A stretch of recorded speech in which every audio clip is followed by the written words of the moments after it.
Ticket না পেয়ে ক্ষোভ, টাকার বিনিময়ে কাটলিছড়ায় এজেপি প্রার্থীকে টিকিট দেওয়ায় ক্ষোভ। অভিযোগ আলগাপুরের প্রাক্তন বিধায়ক নিজামুদ্দিন চৌধুরীর।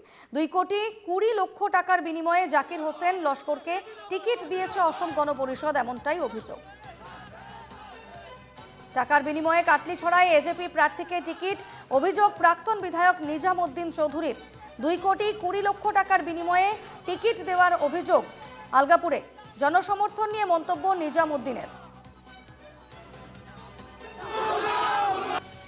এজিপি টিকিট লাগিয়া আমি 1 মাস 1 লাখ ঘুমা দিতেছিলাম। টাকার বাদে দেখা গেছে লাস্ট পর্যন্ত আমার ওটা এজিপি কইছে যে তুমি এই দল জয়েন করবাইনি, টিকিট যদি আমরা দিতাম পারি দিব, না দিলে নাই।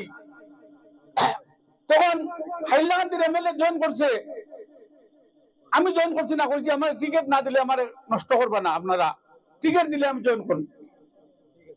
এল্লা দিয়া বলেন কত দুনিয়ার বেঈমান প্রতারক এমন এক দল, যে দলে 2,20,00,000 টাকা এই হাইলাকান্দির এমএলএ টিকিট কিনে আনছে। 2,20,00,000 টাকা দিয়া তার জিতার লাগি নাই। তার আনার একটা উদ্দেশ্য হইল গিয়া যে ভারতটাকে সেগুন কাটিতাম আর বেশিতাম, কেউ ধরতো না, অবৈধ কামড় লাগে সেফ সেফটি লাগিল।